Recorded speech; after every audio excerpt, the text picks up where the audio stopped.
বলার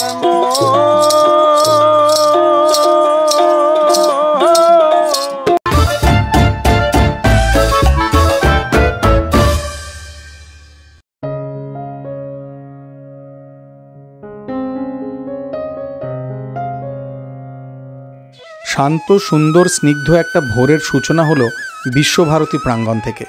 প্রথমেই দেখে নিলাম প্রার্থনা ভবন, তারপরে দূর থেকেই দেখলাম ছাতিমতলা।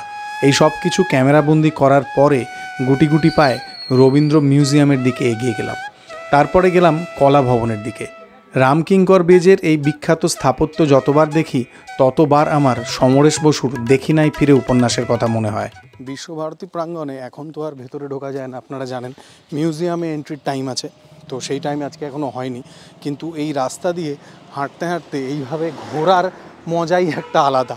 এখন আপনারা চাইলে টোটো করে তো ঘুরে সমস্ত পুরোটা দেখতেই পারেন, আর টোটো যারা চালান ওরা খুব সুন্দর করে একটা গাইডেড ট্যুর দিয়েও দেন। তবে এই সকালবেলায় বিশেষ করে শীতকালে এইখান দিয়ে হেঁটে হেঁটে সব কিছু দেখার মজাই আলাদা। এবারে বিশ্বভারতী প্রাঙ্গণ থেকে বেরিয়ে গাড়ি চলল প্রান্তিকের দিকে। প্রান্তিক স্টেশনের পাশেই হচ্ছে সনৎদার মিষ্টির দোকান। সনৎদা গত হওয়ার পরে ওর স্ত্রী, পুত্র এবং কন্যা মিলে এই দোকানের ভার সামলাচ্ছেন। আমি যখন গেলাম তখন এই দোকানের ব্যস্ততা বেশ চোখে পড়ার মতো ছিল। কচুরি তৈরির জন্য একটা সাজো সাজো রব দোকানের মধ্যে দেখতে পেলাম। পাশেই রসগোল্লার একটা বিরাট পাত্র রাখা ছিল। দোকানের সামনের শোকেসে নানা রকমের মিষ্টি সুন্দরভাবে সাজিয়েছিল। এই মিষ্টির নাম হীরামণি। সনৎদা চলে গেছেন, ওর সৃষ্টি কিন্তু থেকে গিয়েছে। এরপরে কচুরি খাবারের জন্য বলে দিলাম। আমাদের জন্য গরম গরম কচুরি ভাজা হলো। লোভনীয় এই গরম হিঙের কচুরি পরিবেশন করা হয় এই সুন্দর ছোলার ঘুগনির সাথে। আসুন, বেশিক্ষণ আর কচুরি ঘুগনিকে অপেক্ষা করানোর দরকার নেই।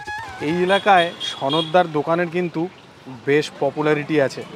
এনার এখানে এই কচুরি ভেতরে ছাতুর পুর থাকে, আর তার সাথে এই ঘুগনি একটু মিষ্টি মিষ্টি স্বাদ হবে। সুন্দর, খুব অল্প মিষ্টি মিষ্টি, এবং এই গরম গরম কচুরি দিয়ে খেতে জম্পেশ লাগছে। ভেতরে এরকম ছাতুর পুর আছে, তার সাথে হালকা হালকা কাঁচা লঙ্কা। 6 টাকা পিস করে কচুরি, খেতে এক কথায় আমার দারুণ লেগেছে। দারুণ সুন্দর, সুস্বাদু, পেট ভরা ব্রেকফাস্ট। শান্তিনিকেতনে এলে একবার ট্রাই তো করাই উচিত। সনৎদার দোকানে কচুরি খাওয়ার পরে একদম ম্যান্ডেটরি হচ্ছে হীরামণি মিষ্টি। আমি হীরামণি তো নিয়েইছি, এবং এখান থেকে একটা কালাকাঁদও নিয়েছি। এদের কালাকাঁদটাও ভালো হয়, ব্যক্তিগত পছন্দ। প্রথমেই হীরামণি মিষ্টিটা ট্রাই করা যাক। ওপরে গ্রেট করা খোয়া, আর তার ভেতরে এরকম রসের মিষ্টি, ভেতরে রসগোল্লা, তার উপরে মালাই, তার উপরে গ্রেট করা খোয়া। এক কথায় দারুণ স্বাদ, দুর্দান্ত। মানে দুটো তিনটে তো যে কেউ খেয়ে নেবেন, এটা গ্যারান্টেড বলতে পারি। 12 টাকা প্রতি পিস হীরামণি, খুবই দারুণ খেতে। মিষ্টিটা সাটল, অতিরিক্ত নয়। এবার এই ক্ষীরের কালাকাঁদ, আহা, এটাও বেজায় ভালো খেতে। ছানা, তার উপরে ওয়া ক্ষীর, বা একসাথে মিশিয়েও হতে পারে। বালিতে, দক্ষিণেশ্বর বালি, কাবানাজ নামে একটা মিষ্টির দোকান আছে, তাদের এই ধরনের কালাকাঁদ আমার দারুণ লাগে।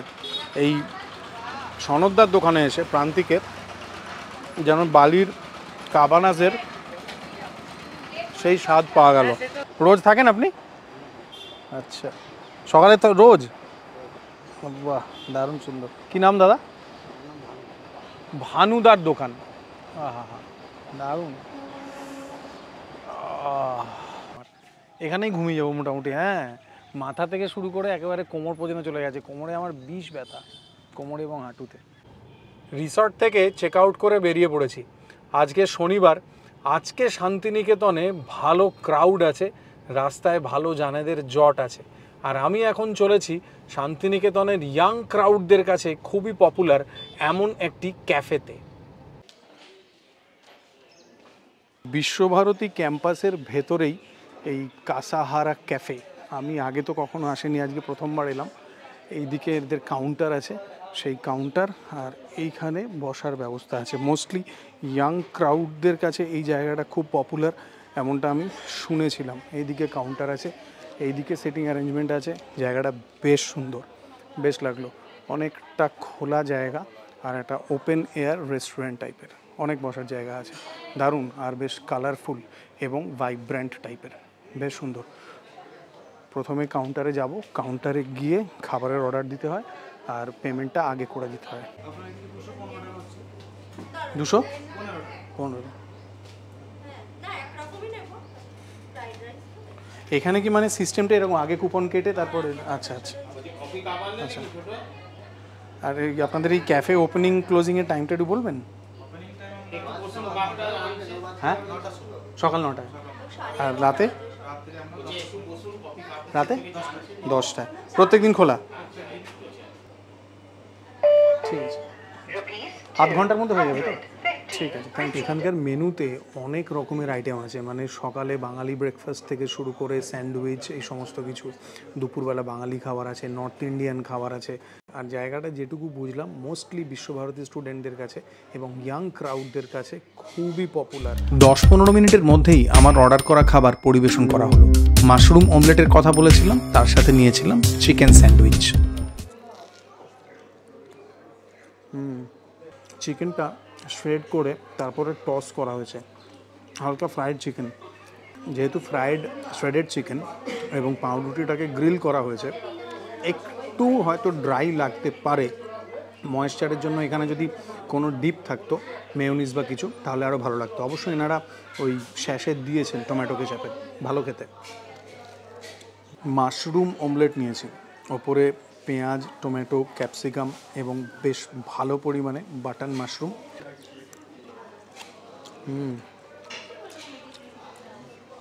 এই অমলেটটা বেশ ভালো খেতে, সুন্দর। মাশরুম অনেক পরিমাণে দেওয়া আছে, বাটন মাশরুম ছোটো ছোটো করে টুকরো করা হয়েছে। পেঁয়াজ, ক্যাপসিকামের একটা প্রপার ক্রাঞ্চ আছে, বেশ সুন্দর, বেশ সুন্দর।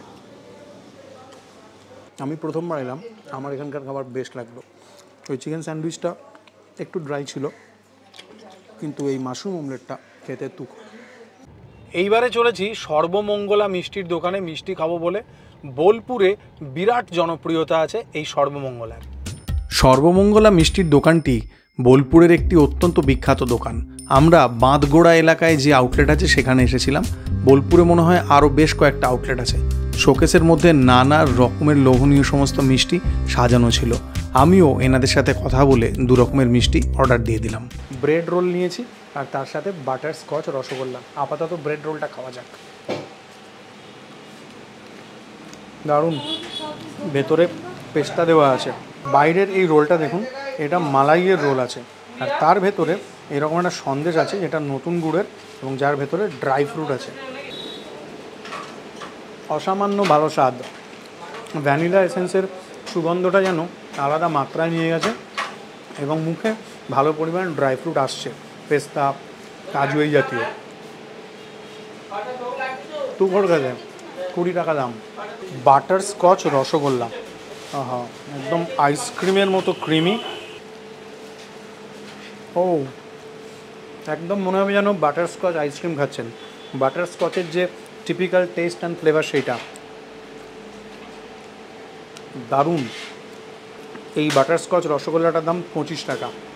বাটার স্কচের যে নিজস্ব স্বাদ অ্যান্ড ফ্লেভার সেইটা এই মিষ্টিটাকে একটা মানে নেক্সট লেভেলে নিয়ে গেছে, জেনুইনলি দুর্দান্ত। এবারে একটু ফ্ল্যাশব্যাক। আগের দিন গিয়েছিলাম সোনাঝুরি হাটে, ক্যামেরাবন্দি করেছিলাম সোনাঝুরি হাটের টুকরো টুকরো দৃশ্য, আর তারপরে জগন্নাথদা বাউলের গান শুনেছিলাম। তো দেখি নকল পাগল সকল দেশে, বলো বলো আসল পাগল কয়জন? না না না তেমন মনের মতো পাগল পেলাম। বাজাবো আর শিবের মতো পাগল পাওয়া ভার, আর বলদ বাহন চর্ম বসন শিবের সর্ব অলঙ্কার। ও শিব সোনার কাশি তেজ্য করে ভোলার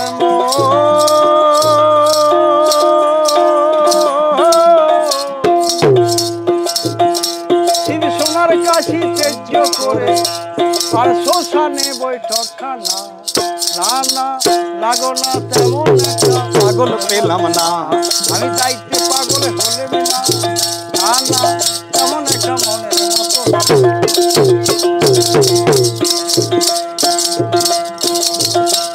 আর কেউ বা পাগল এ বিষয় লালসে, আর ধনে জনে মানে পাগল দশের পাগল, বাবা দেখি সব দেশে তারা লোভে মস্ত কামে চিত্ত, তারা লোভে মস্ত কামে চিত্ত, ও যারা নিত্য সত্য মানে না, ও যারা নিত্য সত্য বুঝে না, না না